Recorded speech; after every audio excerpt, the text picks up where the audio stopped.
இந்த ஹாஸ்பிட்டல்ல என்ன நடக்குதுன்னு எனக்கு ஒண்ணுமே புரியல. ஆனா எல்லாத்துக்கும் காரணம் நீதான் பொறுப்பெடுத்துக்கணும். என்ன? What is the problem?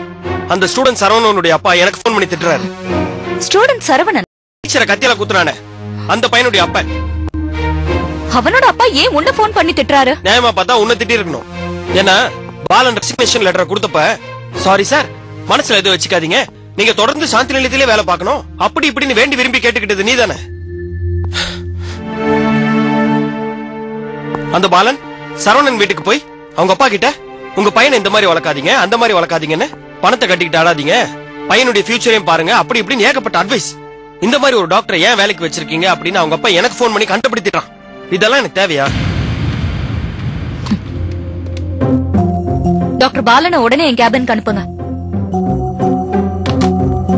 Balan அன்னைக்கு ரெசிக்னேஷன் லெட்டர் கொடுக்கறேன்னு சொன்னப்பவே சனியன் தொலைஞ்சதுன்னு சந்தோஷப்பட்டேன். ஆனா நீ அவன் இந்த தேசத்தோட சொத்து, கடவுள் கொடுத்த வரோம் அப்படி இப்படின்னு புகழ்ந்து தள்ளன. இன்னைக்கு பாரு அவன் நம்ம தல்லே கை வச்சுட்டான். இந்த மாதிரிலாம் நடக்கும்னு எனக்கு அன்னைக்கே தெரியும். நான் பயந்த மாதிரியே நடந்துருச்சு. Good morning doctor. Good morning mister Akash. உட்காருங்க. சின்ன விஷயமா இருக்கும் நின்னு பேசிட்டு போயிடலான்னு பார்த்தேன். பெரிய விஷயமா? முதல்ல இப்படி எடக்கா பேசுறது நிறுத்துங்க. இல்ல பேஷன்ஸ் வெயிட் பண்ணிட்டு இருக்காங்க, நான் போய் வேலையை பார்க்கட்டுமா? இல்ல வேலை முக்கியம்ன்றீங்களா? அதான். இது அதை விட முக்கியம் சார். அந்த ஸ்டூடண்ட் சரவணன் வீட்டுக்கு நேத்துக்கு நீங்க போயிருந்தீங்களா? அட அதுக்குள்ள அது பேப்பர்ல வந்துருச்சா? பாத்தியா? சாரி, அந்த பையனோட அப்பா போன் பண்ணி ஏதாவது கம்ப்ளைண்ட் பண்ணாரா? உங்களை ஒன்னும் சொல்லல. இந்த மாதிரி ஆளுங்களை ஏன் வேலைக்கு வச்சிருக்கீங்க? சாந்தி நிலையம் என்ன பைத்தியக்கார ஹாஸ்பிட்டலா அப்படின்ட்டு எனக்கு போன் பண்ணி திட்டுறான் சார் அவன். சமூகத்தை சீர்திருத்தணும்னு நினைக்கிறவங்களுக்கு இந்த சமுதாயம் என்ன பட்டம் கொடுக்கும்? பைத்தியம்னு தான். இத்தனை நாள்ல சாந்தி நிலையத்தை பத்தி பப்ளிக்ல ஒருத்தர் கூட நாக்கு மேல பல்ல போட்டு பேசுனது கிடையாது சார். நீங்க பேச வச்சிட்டீங்க. பாலன், நீங்க அந்த ஸ்டூடெண்டோட அப்பா கிட்ட போய் ஏதாவது தகராறு பண்ணீங்களா? ஒருத்தர் விருப்பப்பட்டாதான் நம்ம கவுன்சிலிங் பண்ண முடியும். கசப்பு மருந்து யாருக்கு டாக்டர் பிடிக்கும்? அதுக்காக டாக்டர் மருந்தே கொடுக்காம இருக்க முடியுமா?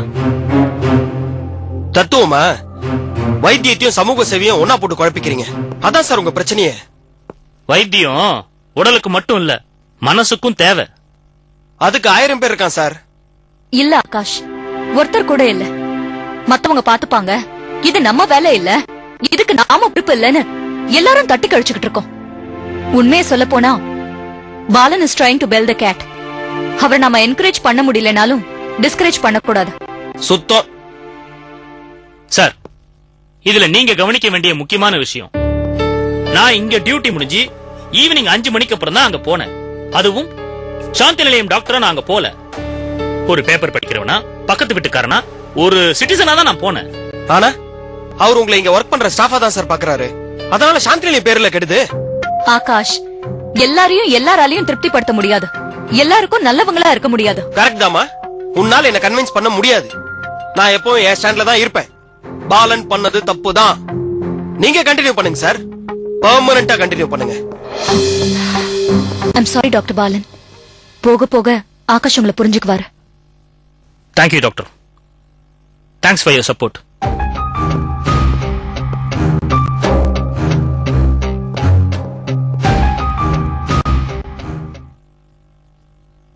இருங்க, இந்த ஆங்கிள் ஒன்னு எடுத்துடலாம். எத்தனை போட்டோ தான் எடுப்ப? புதுசா போன் வாங்கிருக்கேன், கேமரா ரெசல்யூஷன் எப்படி இருக்குன்னு தான் பாப்போமே. பாருங்கப்பா. Smile please.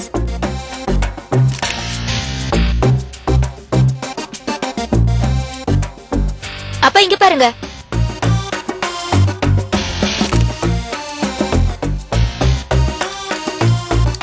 பா. ஓகே, அப்படியே இருங்கப்பா. வீட்டோட வச்சு ஒரு போட்டோ எடுத்துக்கிறேன். வீட்டை வச்சு எடுக்காம தான் சரி. இருங்கப்பா, இருங்க. க்ளோஸ்ல வந்து ஒன்னு எடுக்கிறேன். அம்மா, நல்ல அழகா இருக்கணும், அழகா இருக்கணும். இருக்கிறதாம்பா வரும். நீங்க எதுக்கு இப்ப மிலிட்டரி ஆபீசர் மாதிரி நிக்கிறீங்க? சாதாரணமா நில்லுங்க, எல்லாம் நல்லாதான் இருக்கும். ஓகே.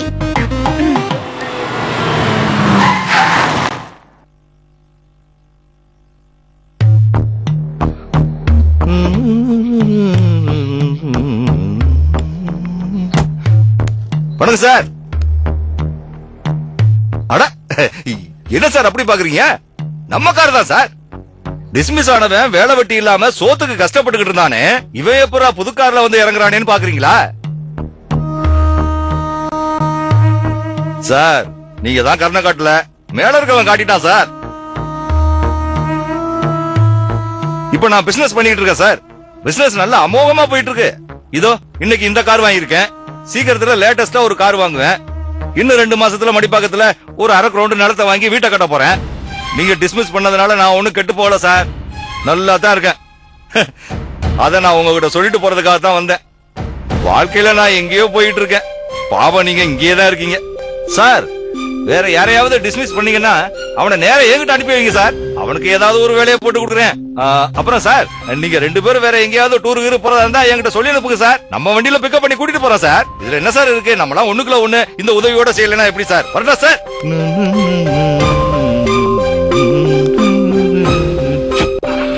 ஏன்பா, அன்னைக்கு நம்ம வீட்டுக்கு வந்தாரே, நீங்க கூட ஏதோ ஃப்ராட் பண்ணதால டிஸ்மிஸ் பண்ணதா சொன்னீங்களே, அவர் தானே இவரு? அவனே தாம்மா இவன். அன்னைக்கு என்னமோ வீட்டுக்கு வந்து பிச்சைக்கார மாதிரி வேலைக்கு கெஞ்சிட்டு போனா, இன்னைக்கு என்னமோ சொகுசு கார்ல வந்து இறங்குறான். ஏதோ பிசினஸ் பண்றானா, அவனுக்கு வசதி வந்துடுச்சுல்ல, அதான் தமுக்கு அடிச்சுட்டு போறான். என்னத்த பெருசா பிசினஸ் பண்ணி இருப்பான்? ரோட்ல போகும்போது பொம்பளை கிட்ட கத்தியை காமிச்சு செயினை பறிச்சிருப்பான், இல்ல வீடு புகுந்து கொள்ளை அடிச்சிருப்பான். Useless fellow. அவன் கிடக்கான், விடுமா. சரி, போட்டோ எடுத்துட்டு இருந்தியா, இன்னும் எடு. வேண்டாம் வேண்டாம், இப்ப உங்க மூடே சரியில்லை, நான் அப்புறமா எடுத்துக்கிறேன்.